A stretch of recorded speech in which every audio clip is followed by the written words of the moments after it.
नमस्कार दोस्तों, आपके माता पिता, गुरुदेव, भगवान और इष्ट देव सभी को मेरा प्रणाम। आज इस वीडियो में हम आपको भादवी महीने की चौथ यानी संकष्टी चतुर्थी व्रत की कथा सुनाएंगे, जिसे चौथ के व्रत के दिन सुनने से चौथ माता आपको अखंड सुहाग प्रदान करती है। एक सास और बहू थी और उसका बेटा विदेश में नौकरी करने गया था। सास बहू को लाड से रखती। एक दिन सास काम से गाँव गई तो बहू से बोली कि बहू, चूल्हे की आंच बुझने मत देना, और सास गाँव चले गई। चूल्हे की आग बुझ गई। बहू डर के मारे पड़ोस में आंच लेने गई तो पड़ोस की औरतें कहानी सुन रही थी। बहू देखकर बोली कि आप क्या कर रही हो? तो औरतें बोली, हम चौथ माता की कहानी सुन रहे हैं। तो बहू बोली, इससे क्या होता है? औरतें बोली कि चौथ माता अन्न धन लक्ष्मी बेटे पोते सब देती है। पति परदेश गया वापस आ जाता है तो तू भी किया कर। बहू बोली, मैं कैसे करूं? मेरी सास 3 टाइम रोटी देती है।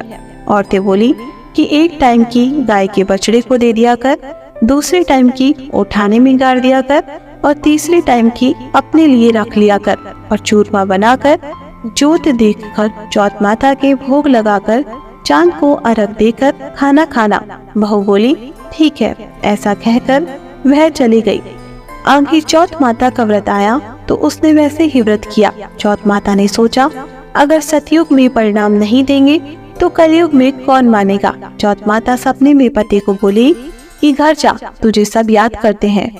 वह एक सेठ के यहाँ मुनीम का काम करता था तो बोला कि लेने वाले लेने आएंगे, देने वाले देने, तो कैसे जाऊं? चौथ माता ने कहा कि कल घी का दीपक जलाकर बैठ जाना, देने वाले दे जाएंगे और लेने वाले ले जाएंगे। पति ने ठीक वैसा ही किया और सेठ से हिसाब करके घर आ गया। रास्ते में सांप मिला, बोला मैं तुझे खाऊंगा। उसने कहा, मैं मेरे घर वालों से मिल लूं तो फिर खा लेना। वह घर आ गया। पत्नी ने दरवाजा खोला पर वह किसी से बोला नहीं, वह जाकर सो गया। उस दिन चौथ व्रत था। पत्नी ने व्रत किया। वो जोत देख रही थी। वहीं पर पट्टे पर जोत का सामान, आंखें, चूरमा, दीपक सब रखा था। वह सांप घर पे आ गया और ऊपर कमरे में चला गया। चौथ माता ने सोचा, यह इसको खा जाएगा, कुछ करना चाहिए। तो दीपक की ढाल बन गई, आंखों की तलवार बन गई और सांप को काटकर ढाल से ढक दिया। पति यह सब देख रहा था। सांप के मर जाने के बाद पत्नी से बोला तो पत्नी बोली, आप तो मुझसे बोले ही नहीं। पति बोला, क्या बोलता? यह देख, मेरा काल साथ आया था, वह मर गया। दोनों ने आपस में खूब बातें की। सुबह उठा तो माँ से बोला कि माँ, मेरे जाने के बाद कुछ धर्म कर्म करती थी क्या?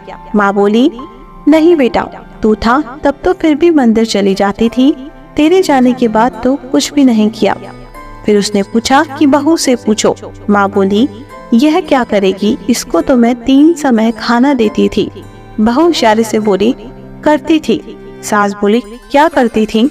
बोली, मैं चौथ का व्रत करती थी। क्या सबूत है? वह बोली कि बछड़े से पूछ लो। बछड़े ने मुंह खोला तो मुंह में से हीरे मोती झड़ने लगे। फिर बोली, उठाने में देख लो।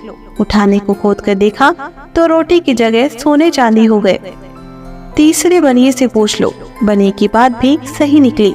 सास बोली, क्या चौथ माता ऐसी है? बहू बोली, हाँ, चौथ माता सबका भला करती है, आपके पति को लंबी उम्र प्रदान करती है। हे चौथ माता, जिस प्रकार आपने उस सास और बहू को उसके बेटे और पति से मिलाया, उसकी रक्षा की, वैसे ही आपका व्रत करने वाली और आपकी विधि पूर्वक पूजा करने वाले सभी पर अपनी कृपा करना, उनकी सभी मनोकामनाएं पूरी करना। बोलो चौथ माता की जय।